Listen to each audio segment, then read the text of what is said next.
உசிலம்பட்டி தாலுகா மதுரை மாவட்டத்தில் உள்ள பாப்பாவட்டி கிராமம், எங்கள் கிராமத்திலிருந்து எனது மனுதாரர் சின்னசாமி அவர்கள் ஒரு வழக்கினை தொடர்ந்துள்ளார். அந்த வழக்கில் என்ன சொல்கிறாருன்னா, அதாவது கடந்த 23/7/2026 நமது முதல்வர் அவர்கள் நடித்துள்ள ஜனநாயகன் படம் திரைக்கு வந்தது. அதில் முதல் காட்சியாக சித்தரிக்கப்பட்ட பாப்பாவட்டி கிராமத்தை பற்றிய செய்தி சீன்ஸ் அதில் இருந்துச்சு. அதில் என்னென்னா, அந்த சீனில் தொடர்ந்து 3 முறையாக தேர்தலை புறக்கணிக்கப்பட்ட மதுரை மாவட்டத்தை சேர்ந்த பாப்பாப்பட்டி கிராமத்தில் இன்னும் மக்கள் ஓட்டு போட வரவில்லை அப்படின்னு ஒரு சீன்.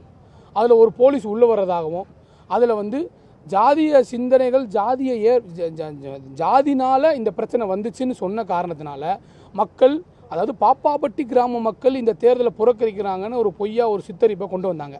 இது ஆக்சுவலாக என்ன நடந்துச்சுன்னா, 1995-96 இந்த பாப்பாப்பட்டி கிராமம், அதாவது பாப்பாப்பட்டி கிராமம்ன்றது பெரும்பான்மையாக பிரமலை கல்லர்கள் சமுதாயம் வாழ்கிற ஒரு கிராமம். அதில் அண்டர் ப்ரொவிஷன் ஆஃப் லா படி இல்லாமல் அந்த மேண்டேட்டை மீறுற மாதிரி அது ரிசர்வ்டு கான்ஸ்டியூன்சியாக மாற்றப்பட்டுச்சு 1996. அப்போது இருந்த பாப்பாப்பட்டி மக்கள் முறையாக எலெக்ஷனை பாய்காட் பண்ணி நீதிமன்றங்களுக்கு போய் சட்டத்தின் வழியில் தான் தங்களோட கிரீவன்ஸை சொன்னாங்களே தவிர ரிசர்வேஷனுக்கு எதிராகவோ தனிப்பட்ட ஒரு ஜாதிய சிந்தனைகளுக்கு எதிராகவோ எப்பயுமே அந்த மக்கள் செயல்பட்டது இல்லை. ஆனால் இந்த ஜனநாயகன் படத்தில், இந்த ஜனநாயகம் உங்கள் எல்லாத்துக்கும் தெரியும், 17/4/2026 இந்த ஜனநாயகன் படமானது சோஷியல் மீடியாவில் ரிலீஸ் ஆகிடுச்சு. இதை பற்றின ஒரு விவாதம் வருது. இந்த மாதிரி பாப்பாவட்டி மக்களை பற்றி இருக்கிற எல்லாருமே, அப்பா உங்கள் ஊர் தான்ப்பா சொல்லியிருக்காங்க, உங்கள் ஊர் தான் சொல்லியிருக்காங்கன்னு நிறையா பேச்சு அடிப்பட்ட காரணத்தினால ஒரு விவாத பொருளாகுது. உடனடியாக இதை கேள்விப்பட்ட திரு சின்னசாமி அவர்கள், பாப்பாவட்டி கிராமத்தை சேர்ந்தவர் திரு சின்னசாமி அவர்கள் ஒரு மனுவினை அப்போதைய நடிகர் இப்போதைய மாண்புமிகு முதல்வர் அவர்களுக்கு ஒரு மனு ஒன்று அனுப்புகிறார். ஐயா, இந்த மாதிரி பாப்பாவட்டி எங்கள் கிராமத்தில் இந்த மாதிரி எந்த ஒரு 1996 இந்த மாதிரி எந்த ஒரு சம்பவம் நடைபெறலை. ஏன்னா அந்த சீனில் என்ன சொல்கிறாங்கன்னா, ஓட்டு போடுங்க ஐயா, நாங்கள் போட அது மீறி ஓட்டு போட போனால் என்ன நிலைமைன்னு பாருங்கன்னு சொல்லி ஒரு காட்சிப்படுத்தப்படுது. அந்த காட்சியில் ஒரு 5 பேருக்கு கைகள் வெட்டப்பட்டும் ஒரு முடமான மாதிரி ஒரு கைகள் வெட்டப்பட்ட நிலையில் ஒரு காட்சிப்படுத்தி, பாருங்க ஐயா, மீறி ஓட்டு போட போனால் இந்த மாதிரி நிலைமை தான் வருது அப்படின்னு ஒரு காட்சியும், அது போக ஒரு சின்ன குழந்தை, ஒரு பள்ளி குழந்தை ஐயா நாங்கள் ஓட்டு போட போனால் எங்களை அடிக்கிறாங்க ஐயான்னு சொல்லி ஒரு பள்ளி குழந்தை சொல்கிற மாதிரியும் ஒரு கிராமத்தில் இருக்க மக்களை, அதாவது இந்த போராட்டம் சட்ட போராட்டமாக தான் பாப்பாவட்டி கிராமத்து மக்கள் நடத்துனாங்க.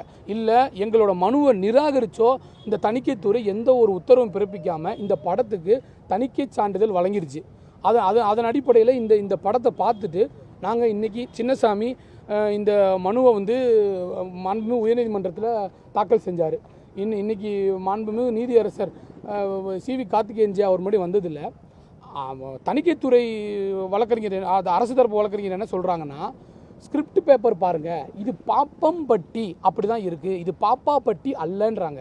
ஆனால் தமிழ்நாடு முழுக்க 3 ஊர் தான், பாப்பாப்பட்டி, கீரிப்பட்டி, 4 ஊர், பாப்பாம்பட்டி, கீரிப்பட்டி, நாட்டாமங்கலம், கொட்டக்காட்சியேந்தல். இந்த 4ல் மட்டும்தான் ரிசர்வ்டு தொகுதியாக மாறின காரணத்துக்காக ஒரு பிரச்சனை பண்ணி எலெக்ஷனை புறக்கணிக்கும் செயல்கள் நடந்துச்சு. பாப்பம்பட்டினே இருக்கட்டுமே, ஆனால் மதுரை மாவட்டத்தில் பாப்பம்பட்டின்னு ஒரு ஊரே இல்லை. அப்போ இது லைக்லியாக எதை சொல்லுதுன்னா, அந்த பாப்பாப்பட்டி வில்லேஜ் தான் குறிக்குது. இது இப்போ மட்டும் இல்லை, மருதமலைன்னு ஒரு படத்தில், இந்த மாதிரி ஒவ்வொரு படங்கள்லையும் ஏதோ பாப்பாப்பட்டி வில்லேஜ், பாப்பாப்பட்டி கிராமம்ன்றது ஏதோ ரிசர்வேஷனுக்கே எதிரானது மாதிரியும் ஒடுக்கப்பட்ட மக்களுக்கு எதிரானது மாதிரியும் ஒரு சித்தரிப்பு காட்சிகள் வைக்கப்படுது. இது முற்றிலும் தவறு. அப்படி ஒரு விஷயமே நடக்கலை. இது வரைக்கும் ப்ரெஸ் ரிலீஸ் இருக்குது, ஆடிட் ரிப்போர்ட் இருக்குது. இது வரைக்கும் குற்றச்செயல்களோ வயலன்ஸ் ஆக்டிவிட்டீஸோ அந்த பாப்பாவட்டி கிராமத்து மக்கள் நடத்தினதா எந்த ஒரு ரெக்கார்டுமே இல்லை. அப்படி இருக்கும் பட்சத்தில் ஒரு மாண்புமிகு முதல்வரோட படத்தில் இந்த மாதிரியான காட்சிகள் வைக்கப்பட்டு அதுக்கு அப்ஜெக்ஷன் தெரிவிச்சுமே அதில் இது பண்ணலன்னு கேட்டப்போ அதாவது அரசு தரப்பு வழக்கு என்ன சொன்னாங்கன்னா, இந்த படத்தை பார்த்ததே தப்பு, இந்த படத்தை இவங்க சோஷியல் மீடியாவில் தவறாக இல்லீகலாக பார்த்துருக்காங்கன்னு சொல்கிறாங்க. ஆனால் அந்த மாதிரி ஒரு விஷயமே நடக்கலை. பாப்பாப்பட்டி சின்னசாமி அவர்களை நிறையா ஊரில் தொடர்பு கொண்டு உங்கள் ஊர் தான் சொல்கிறாங்கன்னு there was discussion in social media. அந்த டிஸ்கஷனை கையில் எடுத்து வி ஹவ் சென்ட் ரெப்ரசன்ட். இன்னும் கூட எங்கள் மக்கள் தவறுதலாக அந்த படத்தை பார்க்கலை.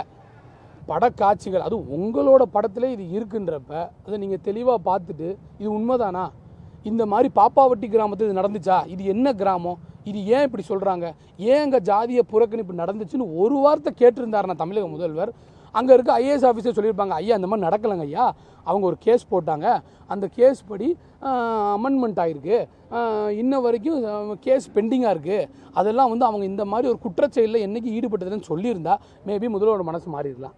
ஆனால் அதை பற்றி அவர் கேட்க தயாராக இல்லாத காரணத்தினால மேபி டைரக்டரோ ப்ரொடியூசரோ இந்த மாதிரி ஒரு தவறான இதை வந்து வச்சுருவோம்னு வச்சாங்களான்னு தெரில. இன்னொன்று, இந்த படம் பகவந்த் கேசரி அப்படிங்கிற ஒரு தெலுங்கு படத்தோட டப்பிங். அந்த படத்துக்கும் இந்த படத்தில் இருக்க இந்த சீனுக்கும் சம்மந்தமே இல்லை. இது ஒரு புனையப்பட்ட கதை. அந்த கதை நம்ம கதையாக தான் திரைக்கதையாக பார்க்குறோம். ஆனால் வெளியிருந்து பார்க்குற மக்களுக்கு எப்போ பாப்பாவட்டி தான்ப்பா சொல்லியிருக்காங்க, நீங்கள் அப்போல்லாம் அப்படி இருந்தீங்களோ, நீங்களாம் அப்படி பண்ணீங்களோ, வெட்டிங்களோ எல்லாத்தையும் அப்படின்னு சொல்கிறாங்க. அதுதான் எங்களோட கிரீவன்ஸ்.